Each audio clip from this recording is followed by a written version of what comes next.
Hello viewers, আমার নতুন ভিডিওতে আপনাদের স্বাগতম। আজকে জানাবো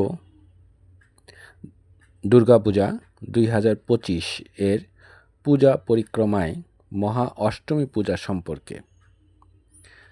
আপনারা যারা আমার নতুন ভিডিওটি দেখছেন তারা ভিডিওটিতে অবশ্যই লাইক দেবেন, কমেন্ট করতে ভুল করবেন না, ভিডিওটি শেয়ার করবেন এবং চ্যানেলটি সাবস্ক্রাইব করে আমাদের সঙ্গেই থাকবেন, যেন আমরা নতুন নতুন ভিডিও আপনাদের সামনে তুলে ধরতে পারি। আজ মহা অষ্টমী পূজা। মহা অষ্টমী হল দুর্গাপূজার অন্যতম প্রধান একটি দিন। এই দিনেই দেবী দুর্গার পূজা তার চূড়ান্ত রূপে অনুষ্ঠিত হয়। পুরাণ মতে অষ্টমী তিথিতেই মহিষাসুর নামক অসুরের সঙ্গে দেবী দুর্গার ভয়ঙ্কর যুদ্ধ শুরু হয়েছিল এবং সেই যুদ্ধে দেবী তার মহাশক্তি প্রকাশ করেন। তাই এই দিনটি শক্তি পূজার দিন হিসাবে বিশেষভাবে গুরুত্বপূর্ণ। সকালে পুরোহিতের মন্ত্র উচ্চারণের দেবীর অষ্টমী পূজা শুরু হয়। ভক্তরা স্নান ধ্যান করে পরিষ্কার পোশাক পরে মন্দিরে বা মণ্ডপে আসেন।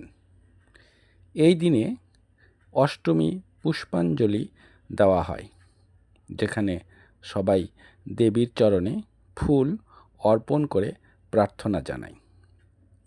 অনেকে উপবাস করে দেবীর আশীর্বাদ কামনা করেন। মহা অষ্টমীর আরেকটি প্রধান অনুষ্ঠান হল কুমারী পূজা।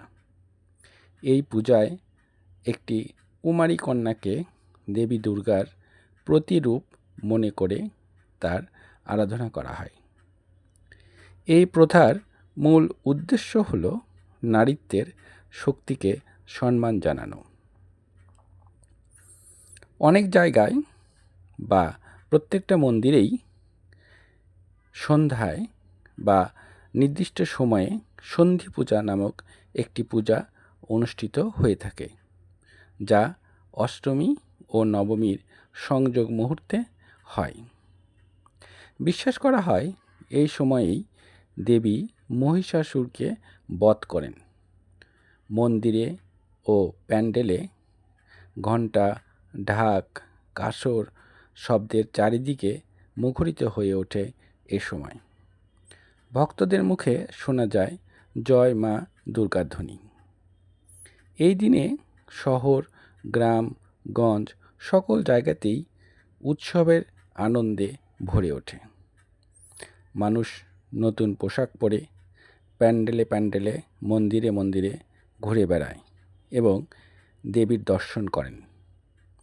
মহা অষ্টমী কেবল ধর্মীয় অনুষ্ঠানই নয়, এটি একটি ভক্তি, আনন্দ ও ঐক্যের এক মহা উৎসব। দেবী দুর্গার আশীর্বাদে সবাই নতুন শক্তি, সাহস ও বুদ্ধি লাভের প্রার্থনা করে থাকেন। সকলেই এই সময় অত্যন্ত মাধুর্যপূর্ণ ভক্তি ভরে দেবীর কাছে প্রার্থনা করেন দেশ ও জাতির মঙ্গলের জন্য। আপনি কি চ্যানেলটি সাবস্ক্রাইব করেছেন? ভিডিওটি শেয়ার করেছেন? কমেন্ট করে না থাকলে এখনই করুন। ভিডিওটি দেখতে থাকুন শেষ পর্যন্ত। আগামীতে আমি আরও সুন্দর, আরও ভালোভাবে আপনাদের জন্য ভিডিও উপস্থাপন করব।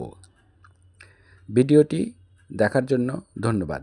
শেষ পর্যন্ত ভিডিওটি দেখবেন, এটাই আমার অনুরোধ। সবাইকে ধন্যবাদ।